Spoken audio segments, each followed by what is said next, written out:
మత ఘర్షణలకు మత ఉన్మాదానికి కారణం ముస్లింలు. ఆ పేరు ఇంటనే చాలు వీడంటేనే వీడు మతం అని అంటారు. మరికొందరు అంటున్నారు ఈ మత ఘర్షణలకు కారణం హిందువులు అనేటువంటి పేరుతోటని.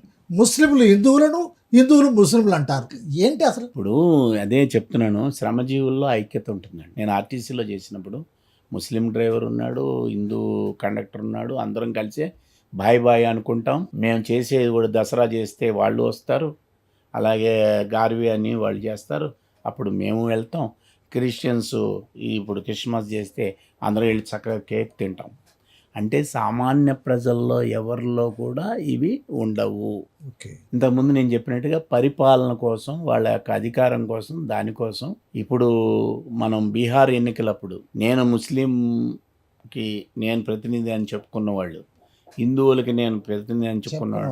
వాళ్ళని గెలిపించడం కోసం ఇద్దరు శత్రువులుగా కనపడుతూనే ఒకరికొకళ్ళు పరస్పరం ఇచ్చేస్తూ గుజరాత్ ఎన్నికలప్పుడు చూసాం, మన మహారాష్ట్ర ఎన్నికలప్పుడు చూసాం, అట్లాగే బీహార్ ఎన్నికలప్పుడు చూసాం, యూపీ ఎన్నికల్లో కూడా చూసాం. అంటే మతానికి నేను ఈ మతంలో పుట్టా, నేనే షేర్ అని చెప్పుకుంటున్నారు. వీళ్ళు రాత్రులు కలుస్తారు, పొగలు ఘర్షించుకున్నట్టుగా ఉంటారు. తెలియని ప్రజలు అమాయకంగా ఈ ఉన్మాదంలో పడుతున్నారు. ఇది జరుగుతున్న చరిత్ర. ఇది తెలుసుకున్న రోజుని ఖచ్చితంగా అర్థమవుతుంది. దీన్ని అంటే ఈ మత ఘర్షణలకి పునాదులుగా ఉన్న ఈ రాజకీయ మిళితమైన ఈ మతాలని చెప్పడంలో వామపక్ష అభ్యుదయవాదులు యాంత్రిక ఉద్యమాలు చేస్తున్నారు తప్ప మూలాలకు వెళ్ళి ప్రజల్ని మార్చడం లేదు. ఇది జరుగుతుంది. మూలాలకు వెళ్ళి ప్రజల్ని మార్చడం అంటే ఏం చేయాలి సార్? సామాన్య ప్రజలు ఎక్కడున్నారు సార్? సామాన్య ప్రజలు ఉన్నప్పుడు అన్నమాచార్యుడు ఉన్నాడండి. ఉన్నత కులజ్ఞుడైనా హీన కులజ్ఞుడైనా ఈ భూమి మీదనే పుడతాడని చెప్పాడు ఆయన. ఎప్పుడు చెప్పాడు? 500 సంవత్సరాల క్రితం చెప్పాడు. మెండైన బ్రాహ్మణుడు చండాలుడు ఉండేది ఇదేరా అన్నాడు. బ్రహ్మం ఒక్కటే, పరబ్రహ్మం ఒక్కటే అన్నాడు. అంటే భక్తి మార్గంలో ఆనాడుండే ఆయన్ని బ్రాహ్మలు వెలేశారు. ఆయన్ని ఎవరు? అన్నమాచార్యుడిని. ఎప్పుడు? 500 సంవత్సరాల క్రితం. మరి అటువంటి ఉద్యమాలని వామపక్షవాదులు, అభ్యుదయ శక్తులు చేయాలి కదా. మతం యొక్క ఇంతకుముందు నేను చెప్పిన ఎగ్జాంపుల్గా మతం నీ వ్యక్తిగతం, మతం నీకు అభిమతం, నీ హితవు కోరుకునేది ప్రతిదీ మతమే, అంతవరకే ఉండు, ఉన్మాదాలకి వెళ్ళొద్దు, ఎక్కువ తక్కువలు వద్దు అనేది చెప్పటం లేదు కదా. అది ఏదో టోకెన్గా మీరు అన్నట్టుగా ఈ వామపక్షవాదులు కానీ, అభ్యుదయవాదులు కానీ, అంబేద్కరీయులు కానీ, పూలేవాదులు కానీ ఏం చేయాలంటారు?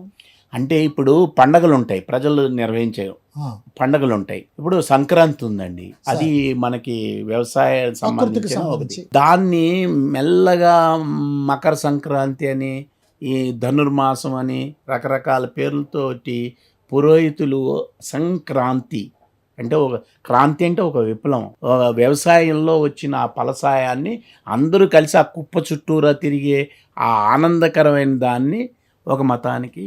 సో మీరు ఇలాంటి ప్రజల పండగలు ఉంటాయి, ఆ పండగలని వైదికంలోకి మారుస్తున్నారు. సమ్మక్క సారక్క ఉంది, అది ఒక గిరిజనులది. కొన్ని రోజుల తర్వాత సమ్మక్క సారక్క గిరిజనుల చేతుల నుంచి వెళ్ళిపోతుంది. రేణుకా ఎల్లమ్మ ఉంది, అలాగే మా ఉప్పలమ్మ ఉంది, అలాగే మైసమ్మ ఉన్నది. శ్రామిక వర్గము, కష్టజీవులు వాళ్ళ దేవతలుగా పూజించుకునే దగ్గర పురోహిత వర్గము అక్కడ ఆక్యుపై చేస్తున్నది. సో మంచి విషయం చెప్పారంటే మీరు అనేది ప్రత్యామ్నాయ సాంస్కృతిక ఉద్యమం ఉద్యమాలు రావాలి. అది ప్రత్యామ్నాయ ఉద్యమాలు ఎప్పుడైతే వస్తాయో అప్పుడు ఆటోమేటిక్గా ఇవి అవుతాయి. మనలాంటి ఇలాంటి మెయిన్ స్ట్రీమ్గా ఉన్న టీవీలలో, మాధ్యమంలో ఇటువంటి డిబేట్లు అనేకం జరగాలి. ఇవి జరగకుండా చంద్రగ్రహణం వస్తే ఏంటి, సూర్యగ్రహణం వస్తే ఏంటి అని చెప్పి పిచ్చి పిచ్చి డిబేట్లు పెట్టి జనాన్ని మైమరిపిస్తున్నారు. అలాగే జాతకాలు అనే పేరు మీద, న్యూమరాలజీ అనే పేరు మీద వ్యాపారంగా మార్చేసి ఈ మతాన్ని వ్యాపారంగా, రాజకీయంగా మార్చి ప్రజల్లో ఉండాల్సిన ఆ సామరస్యాన్ని చెడగొడుతున్నారు. దానికి వామపక్షాలు, అభ్యుదయవాదులు, లౌకిక ప్రజాతంత్రవాదులు చేయనంత కాలం అది పెరుగుతున్నట్టుగా, స్థిరపడుతున్నట్టుగా, కులం స్థిరపడుతున్నట్టుగా, మతం స్థిరపడుతున్నట్టుగా ఆ ఉన్మాదాలు పెరుగుతాయి అనేది నా యొక్క ఉద్దేశం.